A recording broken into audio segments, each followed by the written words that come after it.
Caminhos de Santa Rita, atrações turísticas locais. Um dos povoados mais antigos da Paraíba, tornou-se cidade devido ao desenvolvimento econômico, histórico e cultural.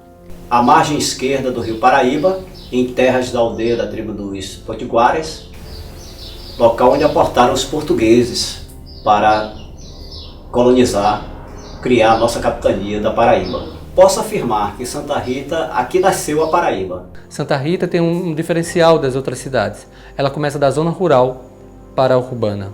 Real, como foi conhecido inicialmente, logo assumiu o nome de Cumbe. E por fim, Santa Rita, após a construção em 1776 da Igreja Matriz, que foi homenageada com o nome da Santa das Causas Impossíveis. Situada na região metropolitana da capital João Pessoa, atualmente com a emancipação de Bahia em 1959 e Lucena em 61, antes distrito de Santa Rita, abrange a área de 726 km².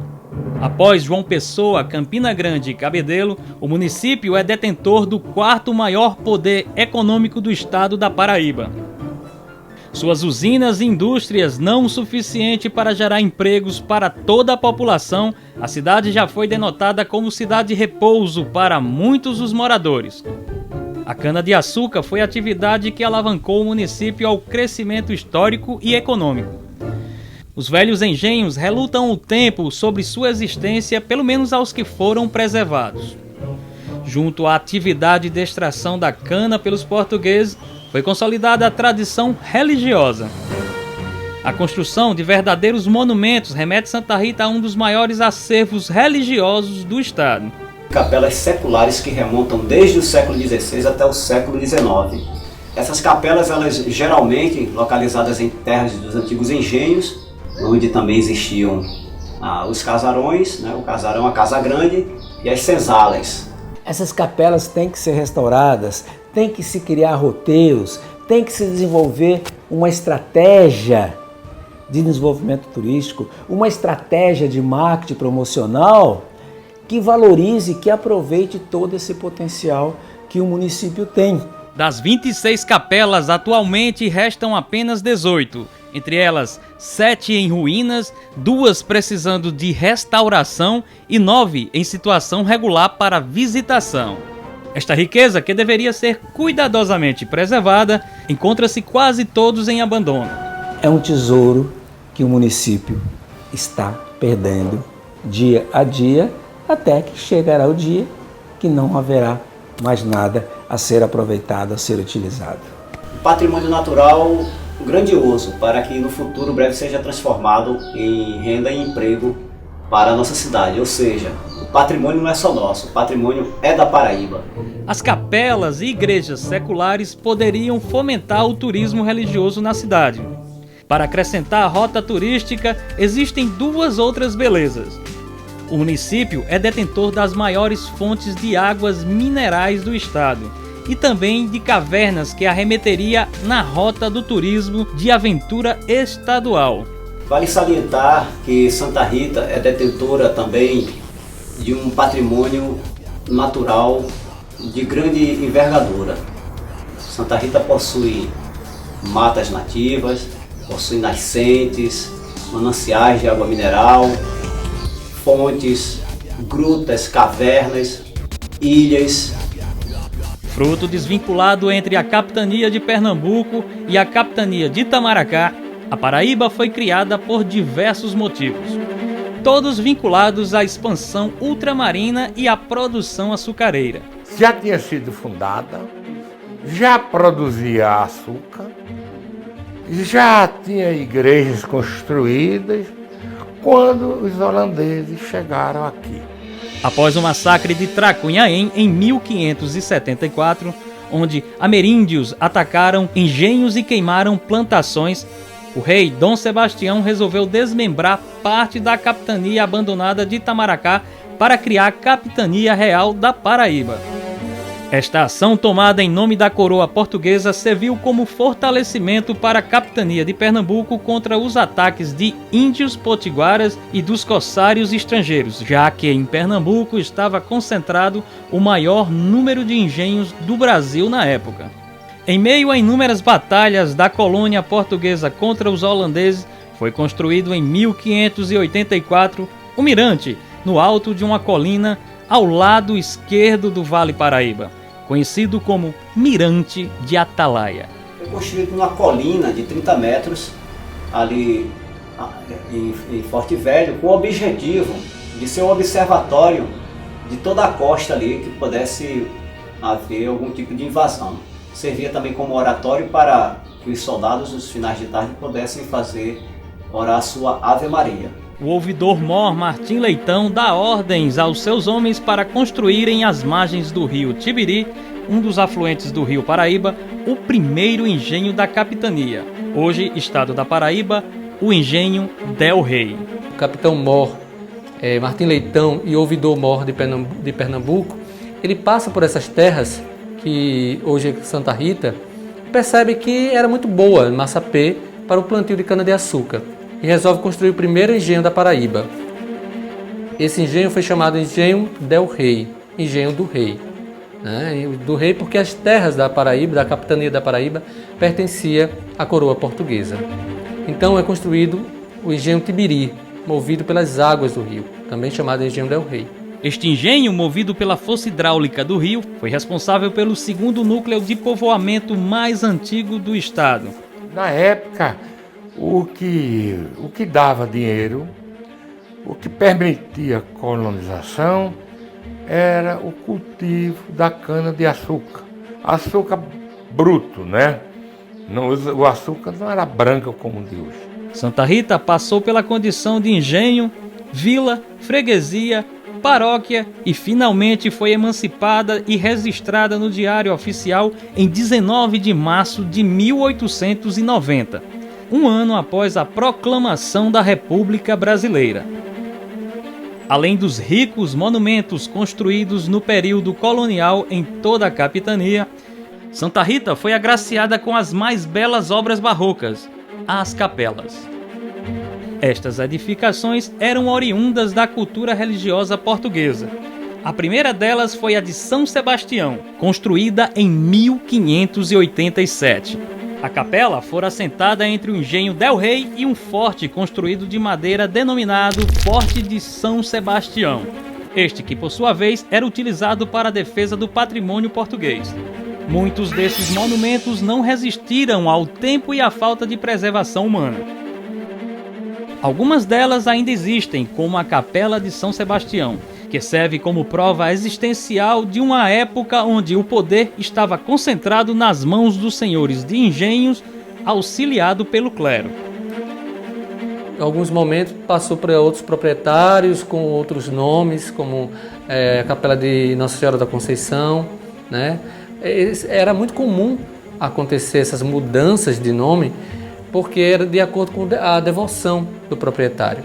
Adquirida pela família Sindulfo Santiago após uma missa em ação de graça no ano de 2004, foi doada à diocese pela família Santiago, totalmente restaurada, onde ocorrem missas frequentemente.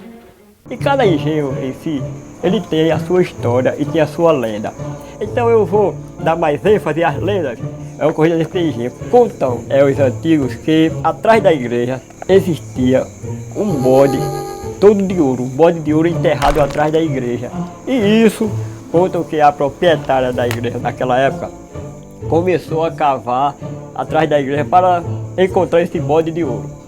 Só que ela cavou e nada encontrou. Ela chegou a cavar uma profundidade tão grande que ouviu a zoada do rio Cadeloso. E também atrás dessa igreja tem uma área que hoje não nasce capim. Contavam na história que 2 irmãos morreram por briga da herança da terra. Então se esfaquearam o outro, amarraram a ponta da camisa um no outro e duelando morreram os 2. E onde eles caíram, nunca mais nasceu capim. Na realidade, eu fui lá e constatei, entre 2 macaibeiras, tem uma área que não nasce capim. Esta, conhecida por Matriz de Livramento, por ser uma capela com dimensões maiores que as outras, foi construída no século XVII pela arquidiocese.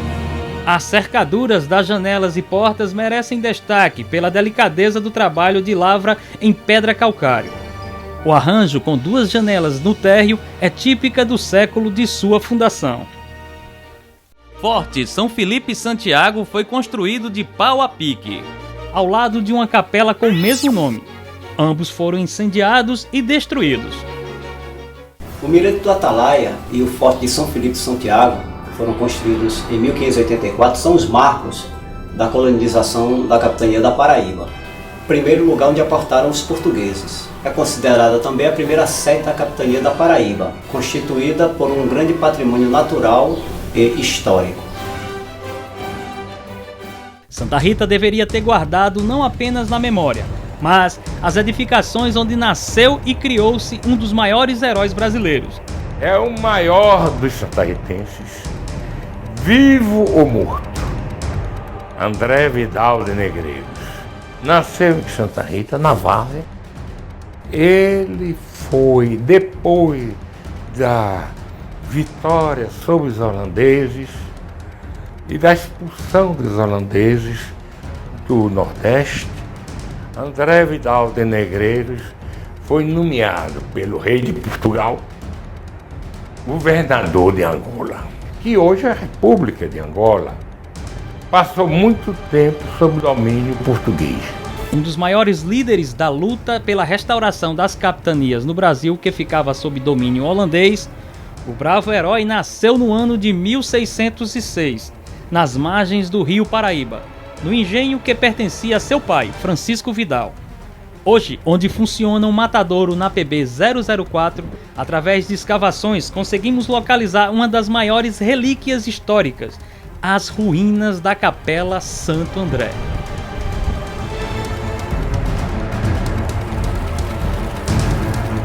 Contam que ele, para vencer os holandeses que atacaram, tomaram aquela área todinha, aquilo ali, tocou fogo no canavial do pai. Então só assim ele conseguiu espantar os holandeses e conseguiram vencer a batalha.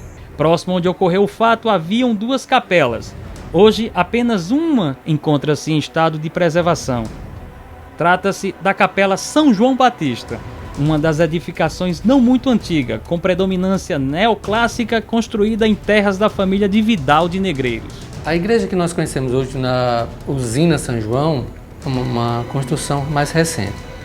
Tivemos uma construção anterior, que hoje está em ruínas. A gente não sabe a datação certa. Pertenceu a São João Batista, também foi um período que foi a devoção a esse santo. Essa igreja teve a presença de Dom Pedro II aqui, que assistiu missa nela, e o Barão do Maraú também, um homem muito rico, que teve engenhos aqui em Santa Rita, e também tinha um casarão muito grande no centro de João Pessoa, onde hoje é o Hotel Palace. Com a maior parte das terras dominadas pelos portugueses contra os potiguaras e holandeses, outras construções começaram a surgir. No engenho São Gabriel, de propriedade de Amaro Gomes Coutinho, foi construída uma capela que levava o mesmo nome do engenho. Sobre o monte, com visão privilegiada do Vale Paraíba, foi erguida ao lado esquerdo do rio. A participação de Amaro Gomes na Revolução da Insurreição em Pernambuco o remeteu à prisão, consequentemente foi enforcado, esquartejado e sua cabeça enterrada numa parte interna da capela. Essa revolução já encontrou o Brasil semi-liberto. Amaro Gomes Coutinho participou da Revolução de 1817. Mas não sustentou-se. Foi sufocada a Revolução. Em 1614, foi erguida uma capela atribuída a Duarte Gomes da Silveira, próximo ao engenho Gargaú. Essa palavra é indígena, Gargaú. Ela significa peixe-boi. Ela tem um brasão de uma família que pertenceu à igreja. Ela também tem várias intervenções. Ela tinha a estrutura da igreja mostrava que ela teria uma estrutura maior pelo alicerce. Porém, ela não foi reconstruída, ela não foi construída para aumentá-la, mas ela tem toda uma estrutura de como quem iria aumentar. No seu entorno também existia um engenho, o antigo engenho Lazarié, e por último conhecido como Santana do Gargaú. Ali foi palco em 1859 da presença do imperador Dom Pedro II, quando em visita ao interior da Paraíba, saindo da sede da província, visitou Santa Rita, Espírito Santo, Pilar, Mamanguape, e ali assistiu uma missa na capela antes de seguir viagem. Outra igreja de muita importância aqui, que foi roubada, levaram o altar-mor, levaram tudo que poderia pertencer à igreja, que poderia ter valor histórico, foi retirado dessa igreja. Em 1635, com bem-sucedidos ataques, os holandeses conseguiram dominar a capitania da Paraíba com a rendição dos últimos portugueses. Mas alguns desses rebeldes continuavam a travar batalhas contra os holandeses, como a tropa comandada pelo português Francisco Rabelo.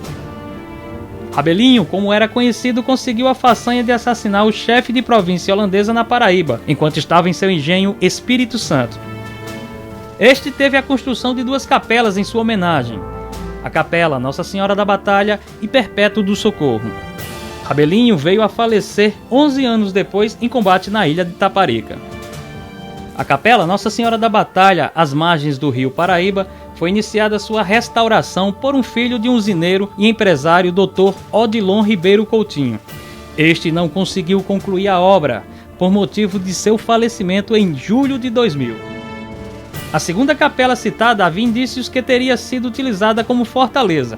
Assim como o Forte de Santa Catarina, a edificação possui espaços para ventilação com as aberturas minúsculas entre as paredes espessas. Acredita-se que eram para posicionamento de armas em combate de artilharia. A capela do antigo engenho Una é uma das mais notáveis e impressionantes arquiteturas deste segmento do município. Muito bonita a capela, talvez a mais bonita de Santa Rita, e a casa de morada do engenho. Ali antigamente era uma usina.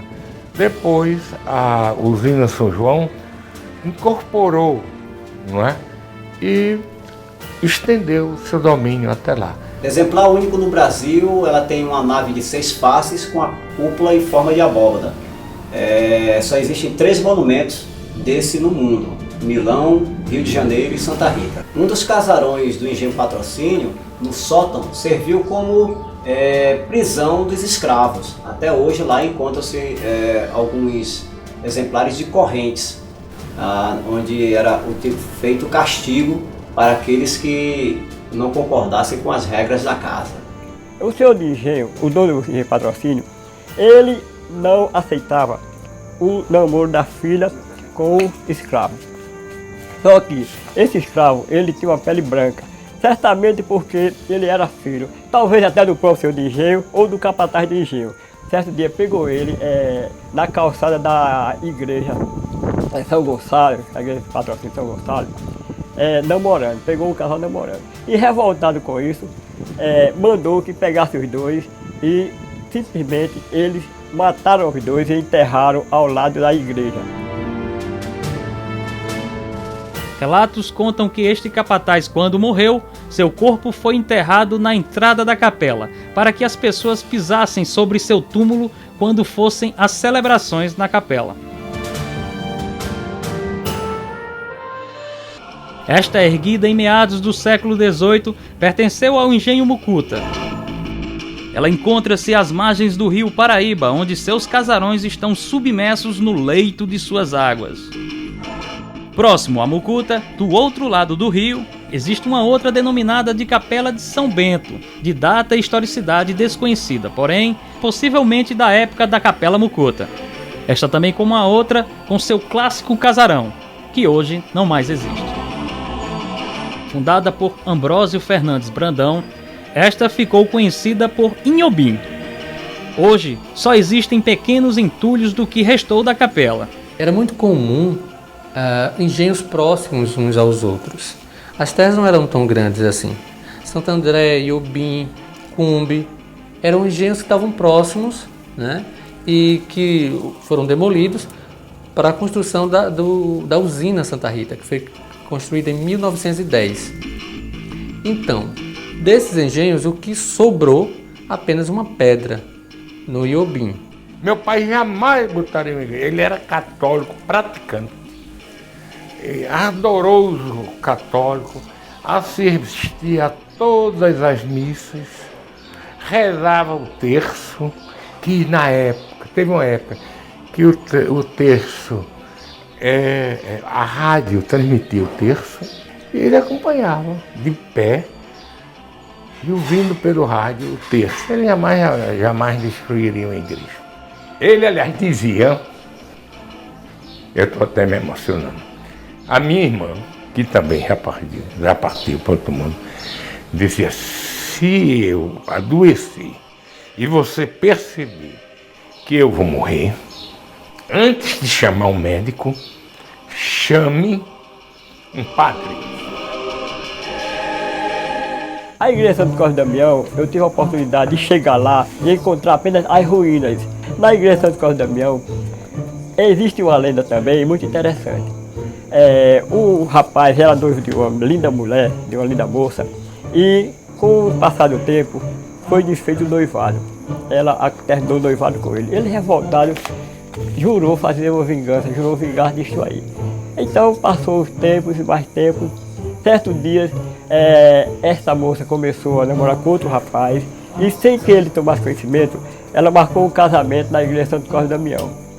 Foram até lá e efetuaram o casamento às 5 horas da tarde. Só que o ex-noivo soube, aí correu para a igreja. Quando chegou lá na igreja, não encontrou mais ninguém a não ser o vigário, que estava justamente fechando a igreja. Eles revoltaram com o casamento que o vigário tinha feito, ele esfaqueou o vigário. Então, onde o vigário tombou, que ficou o sangue do vigário, contam os moradores que aquele sangue era lavado e no dia anterior ele aparecia do mesmo jeito. Certo? Então, todas as finais de semana eles lavavam o sangue, no outro dia o sangue aparecia do mesmo jeito. Então, meses depois, veio outro padre, substituiu o padre assassinado, e ele, no sermão, ele disse, dará uma cheia aqui nessa área, nessa região do Vale do Paraíba, e irá lavar esse sangue. Então, só assim esse sangue deixará de aparecer. E realmente, a cheia de 1947 cobriu quase todo o Vale do Paraíba, certo? E lavou o sangue. Depois dessa cheia, o sangue não mais apareceu. E tempo depois, o dono da usina, Dr. Francisco, mandou derrubar a igreja Santo Cosme Damião. Em consequência, o maquinista que foi derrubar a igreja, ele simplesmente disse, conversando comigo, ele disse, professor Arimatea, eu, quando peguei o maquinário, que comecei a derrubar e empurrar as paredes, eu senti as paredes gemerem, como se tivesse alguém reclamando do que eu estava fazendo. Certo? Quando as paredes caíam, eu sentia gemer. Ele disse que se arrepiou todinho com o que aconteceu. Não só de açúcar viveu os paraibanos. No final do século XVII tivemos o início da pecuária, que vai entrando no sertão da capitania. Porém, no final do século XVIII e início do século XIX, com a expansão das plantações de algodão e pecuária no interior da Paraíba, Santa Rita tornou-se cidade de pouso para viajantes e comerciantes. O bairro da Liberdade, conhecido por bairro do Cercado, tem este nome porque seria onde os viajantes guardavam seus animais. Na verdade, a palavra Cumbe significa pequeno povoado ou povoado distante. É uma parte de um dialeto africano, Kimbo. Se perdeu a pronúncia, mas ficou a escrita Cumbe. E várias localidades foram chamadas de Cumbe, como Campina Grande, uma região também de Pernambuco e Santa Rita. O primeiro registro dado como nome local a esse povoado, a várzea do rio, é Distrito Real. A gente percebe isso na documentação dos holandeses, eles chamavam de Distrito Real. Depois, posteriormente, os portugueses terminam chamando de Cumbe, né? E o último nome foi Santa Rita, né? Devido à devoção da Santa Rita de Cássia, assim também como a importância da usina Santa Rita. A principal igreja do município foi construída sua edificação no Alto das Gameleiras em 1776, conforme alguns historiadores, por um grupo de capuchinhos vindo da Itália. Os trabalhos religiosos desta igreja foram conduzidos na seguinte sequência: Padre Manuel Gervásio, Simão Fileto, João de Deus, Luiz Gonzaga de Lira, José João Pessoa e, em 1921, o Monsenhor Melibeu, quando foi feita a compra da casa paroquial, iniciada a construção da torre da igreja, que foi concluída por seu sucessor, Monsenhor Rafael de Barros, que também colocou o sino da igreja e o relógio. Esta, também localizada no centro de Santa Rita, foi construída em 1851 por mulheres e homens negros livres, com a ajuda do senhor de engenho Joaquim da Silva e o padre José Ouriques. Inicialmente tinha sua cor predominante marfim e azul claro. De data desconhecida, a Igreja do Rosário, conhecida como Igreja dos Pretos, foi erguida com fundos de uma irmandade. O centro de Santa Rita, ele estava marcado pelas segregações raciais e sociais. Havia 3 igrejas: a Igreja dos Brancos, que era a matriz, a Igreja dos Negros, que era para os escravos, e a Igreja dos Pardos. Era muito comum haver as irmandades no Brasil como um todo, e Santa Rita também não era diferente. Porém, essas irmandades chegaram aqui tardiamente, então elas perderam vários elementos das religiões de matriz africanas, que era muito comum nessas igrejas. A Irmandade dos Pardos em Santa Rita é a Igreja da Conceição. Então, os homens pardos e negros livres não podiam entrar na Igreja dos Brancos. Consequentemente, também não queria assistir à missa na Igreja dos Negros, que era onde ficava ali o João Úrsulo, a escola João Úrsulo, que foi demolida em 1936 pelo governo de Ademiro Figueiredo, reconstruída posteriormente em outra localidade, já não mais com a mesma função.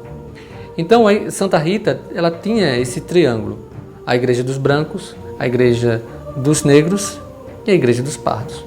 Os pardos não queriam assistir à missa com os negros e, consequentemente, criaram uma irmandade, onde em sua carta de compromisso eles diziam que não permitiria a entrada de negros, na sua irmandade, desde que esses negros tivessem participado da construção. O que acontece? A gente tem uma segregação social, uma segregação racial dentro da cidade, no século XIX, que perde essa força a partir da abolição da escravatura, a partir da proclamação da República, e essa irmandade de pardos, ela termina sendo inserida dentro da igreja matriz, dentro do seio da aristocracia, que era a matriz de Santa Rita. A Capela São Francisco de Xavier, construída no ano de 1857, é localizada no antigo engenho Capelinha. Suas pequenas dimensões e proporções desastradas e a debilidade do resultado final podem ser encaradas como sintomáticas da perda da importância pela qual as capelas dos antigos engenhos se encontram. Mesmo competindo com o algodão, no final do século XIX, o açúcar alcança destaque na economia paraibana. Por fim, no início do século XX, trazendo modernização para as fábricas de açúcar, Santa Rita começa a transformar seus engenhos em usinas. Esta, não muito antiga, foi construída no início do século XX sobre terras que já pertenceu ao pai de André Vidal. Com estilo eclético e com predominância neoclássica, era da época do Engenho Central. Situadas na ilha Tiriri, estas ruínas são datadas do século XIX e fazem parte da primeira fábrica de cimento da América do Sul, Companhia de Cimento Portland, construída em 1892. Às margens do rio Paraíba, no antigo engenho Cumbe, em 1910 foi construída esta capela na usina Santa Rita. Nome este que foi em homenagem à santa que também titulou a capela. A planta é rigorosamente igual à igreja da usina Santana. Foi também um marco ali da colonização e do povoamento próximo ao centro de Santa Rita. A Capela Nossa Senhora da Ajuda, também conhecida como Auxiliadora, foi erguida em 1930 no antigo Engenho Santana, hoje Usina Santana, réplica da Capela Santa Rita. Ali eu vi muita missa do padre Rafael de Barros Moreira. Eu até me emociono com isso. Daqui a pouco estou chorando. A Gruta Nossa Senhora de Lourdes foi inaugurada em 1951 pela administração paroquial do Monsenhor Rafael de Barros. Relatos que para sua construção foram trazidas pedras dos entulhos da demolição do antigo cemitério, hoje onde funciona o Mercado Público Central de Santa Rita.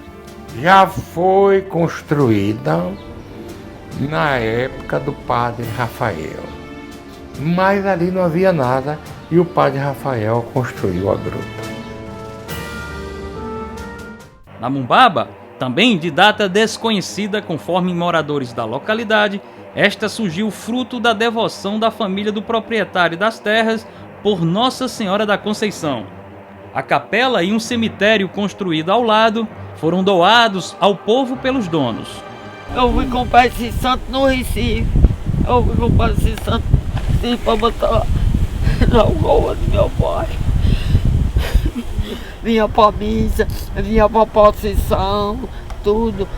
Aqui deu a igreja 25 de terreno, a igreja deu. Aí mandaram botar abaixo. Hoje, o município conta com mais igrejas católicas, embora outras religiões apareceram para fomentar ainda mais a fé do povo desta cidade. São mais de 20 templos protestantes, sendo mais de 3 ligadas à segunda mais antiga religião brasileira, os cultos africanos. Naquela época, a cidade contou com uma das mais antigas indústrias, a CTP. É a Companhia de Tecidos Paraibana, não é? Mas todo mundo conhecia como Fábrica Tibiri. Depois é que construiu-se a Fábrica Rio Tinto. Ao iniciar suas atividades em 1891, foram contratados 260 operários, que para sua época eram números consideráveis. A empresa, após passar por 2 proprietários, em 1924 foi comprada pela família Veloso Borges. Com a cessão da companhia, o grupo investiu no município construindo a Escola Elementar Mista de Tibiri, que logo passou a se chamar Escola Anísio Pereira Borges. As fábricas das usinas foram justamente o percursor do nosso desenvolvimento. Então não existia talvez essa cidade se não existisse as usinas e a fábrica de Tibiri. Eram 2 polos que competiam com o outro e davam 90% de emprego à população santarritense. O time de futebol CTP também foi outra contribuição do grupo. A empresa foi fechada definitivamente em 1982. Após sua demolição em 2004, o espaço foi utilizado para eventos festivos da cidade, hoje titulado como Parque do Povo. Neste espaço, onde celebram festas mundanas, também foi erguida em 2008 a estátua de Santa Rita de Cássia pelo gestor Marcos Odilon Ribeiro Coutinho. Em 2013, esta mesma imagem foi removida pelo gestor Severino Alves, o Netinho, para a Praça Getúlio Vargas, ao lado da Gruta Nossa Senhora de Lourdes e a Igreja Santa Rita de Cássia, transformando o local em um santuário após a união dos 3 monumentos. A cidade, como qualquer outra, conta com figuras folclóricas, como é o caso de Mariano. Este tem como rotina acompanhar todos os cortejos fúnebres no centro do município. Desde quantos anos você acompanha os enterros? Deixei. 6 anos. Que deixei. Qual foi o momento que você mais se emocionou? Nenhum. Ia acender vela. No dia final eu não fui, pedi. Eu dentro do caixão e todo engravatado. Assim. Gravata. Só pegar o caixão dentro do carro e levar pro cemitério. Pronto. Você levou muito caixão? Levei. Eu levei um bocado. Olha. Quem dava uma margem nessa aqui era de gente rico.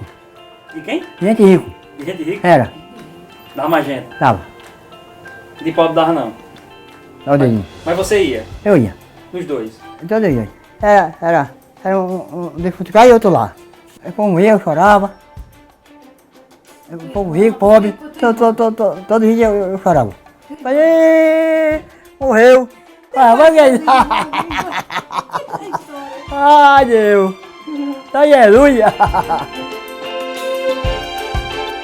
Após o casamento de Isabel Maria Bandeira com o conhecido Pedro Buraco, nasceu o ativista cultural o José Antônio Bandeira, conhecido apenas como Paraíba do Forró. Ela é querida por todo que é gente de classe A inclusive os governadores João Agripino e Pedro Gondim. Ela ainda era nova, né? E deu muito lazer para ela, inclusive ela tinha uma sorte que ela chegava assim e todo mundo abraçava elas. Alguém disse que minha mãe entrou dentro do palácio. Ela não entrou dentro do palácio. Ela entrou onde bota os carros, entendeu? Com a besta, era Rudado o nome da besta, e amarrou a besta lá. E quando os segurança viram ela entrar, aí partiu para cima dela. Mas disse que tinha outros que conhecia ela. Aí correu lá, João Agripino, doutor João Agripino, ou Isabel Bandeira tá aí. Ele já conhecia ela, né? Aí disse, manda ela entrar. E levou lá para o gabinete dele, falou com ele, tudo bem e tal. Agora, o que ela foi pedir lá, eu não sei, só sei até aí. Ele apresenta-se em transportes coletivos nas praias do litoral paraibano com seu som de rua. Eu dentro do ônibus, como tu está aqui na cadeira, tem duas cadeiras dentro do ônibus, né? Transportando duas cadeiras. O rádio fica desse lado, que ele é usado como payback. Eu coloco a fita e o cantor que está cantando no rádio se torna o principal. Eu se torno o percussionista, orquestrador e corista. Aí vou lá na frente. Aí digo, gente, vê só como é que eu me dirijo as pessoas.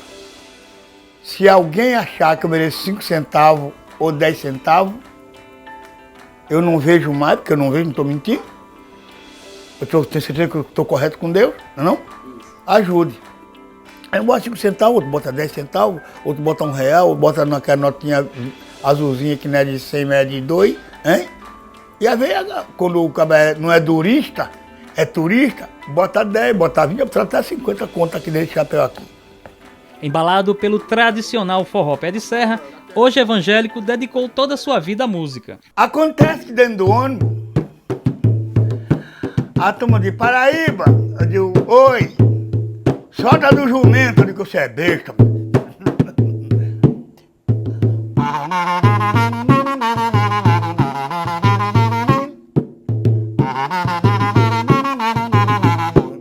Eu vou contar uma história pra vocês, que um dia aconteceu na minha vida.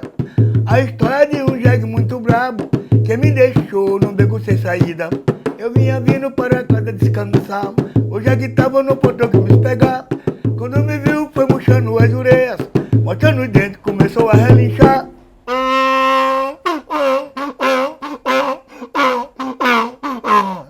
De quem é esse jegue? Olha de quem é esse jegue? De quem é esse jegue? Tire ele daqui.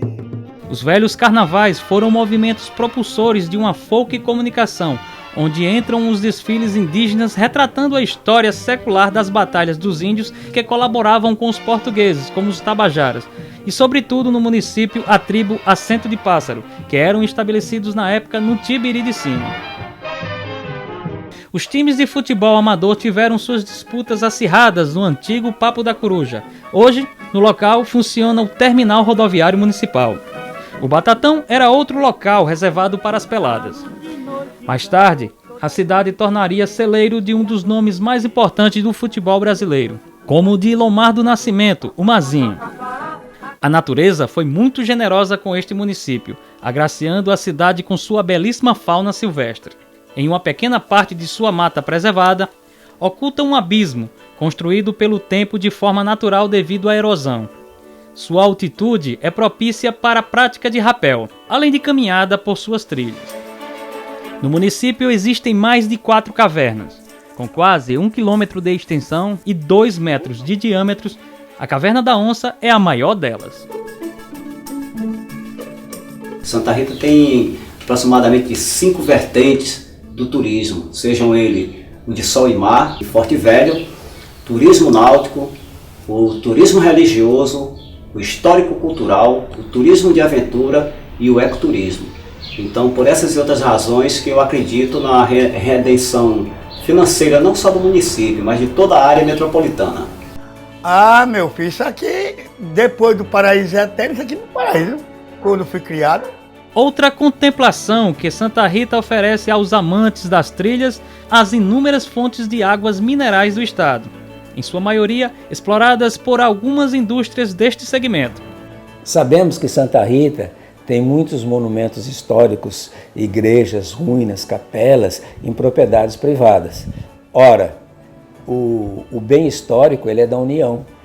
Aquela área, se for em área privada, se houver um trabalho sério do IPHAN, do Ministério Público, aquela área que é privada tem que ser comparada ao patrimônio municipal, ao patrimônio federal. Para mim parece que Santa Rita, a maior parte dessas propriedades estão em áreas de plantação de cana-de-açúcar, de usineiros. Ora, dá uma compensação para esses usineiros em desconto de impostos, em cessão de outra parte de terrenos.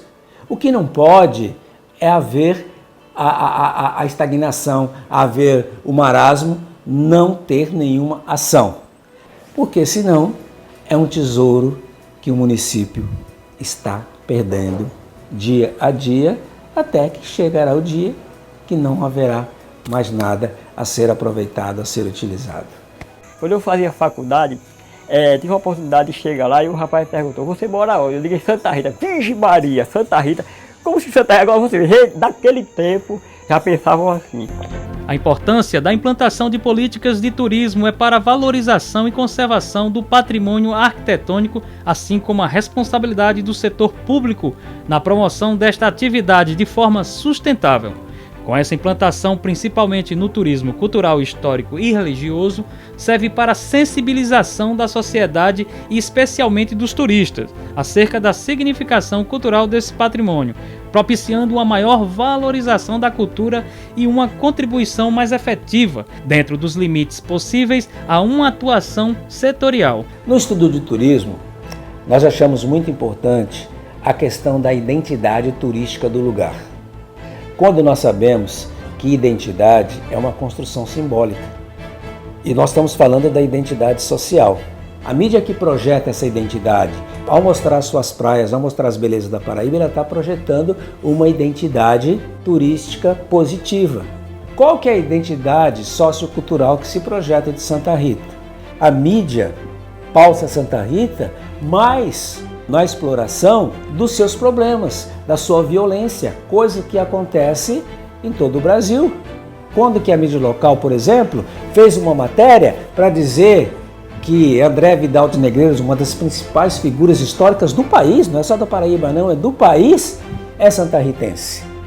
Quando que a mídia faz uma matéria para mostrar o potencial histórico-cultural de Santa Rita, com as suas igrejas, com as suas capelas? Quando que a mídia pauta Santa Rita para mostrar a sua riqueza ambiental, as suas áreas de matas, os seus balneários? Se há uma projeção mais da violência, é claro que a autoestima do santarritense, né, ela fica em declínio. Os futuros cidadãos de Santa Rita, eles pudessem conhecer melhor suas raízes, sua história, de onde vieram, para que possam ter a sua autoestima bem mais elevada, porque Santa Rita é uma cidade linda, é uma cidade rica.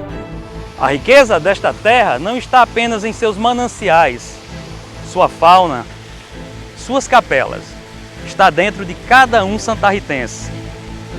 Preserve este patrimônio, sua identidade, para que um dia, quando perguntarem onde você mora, erga a cabeça, encha o peito e com muito orgulho diga: em Santa Rita.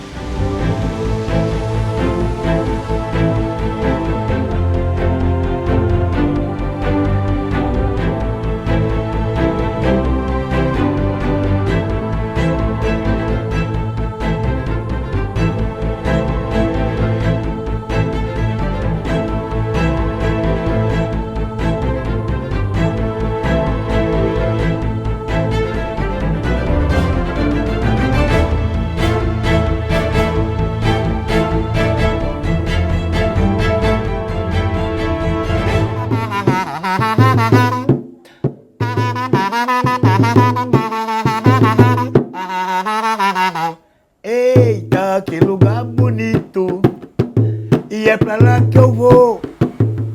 Eu vou deixar o mundo aflito e vou morar com Jesus Cristo, que é meu Salvador. Eita, que lugar bonito, tá vendo? Vou falar bem direitinho, vou levar o motorista e também o cobrador.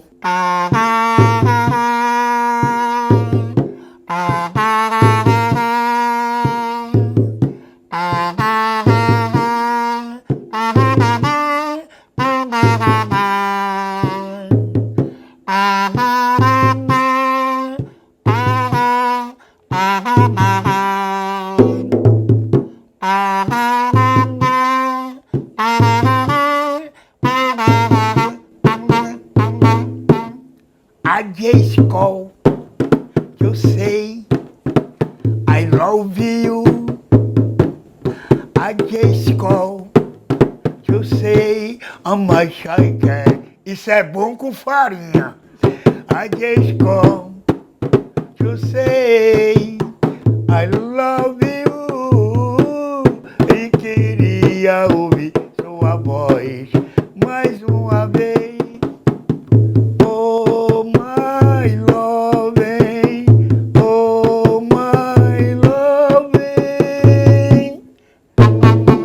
Vocês entenderam essa?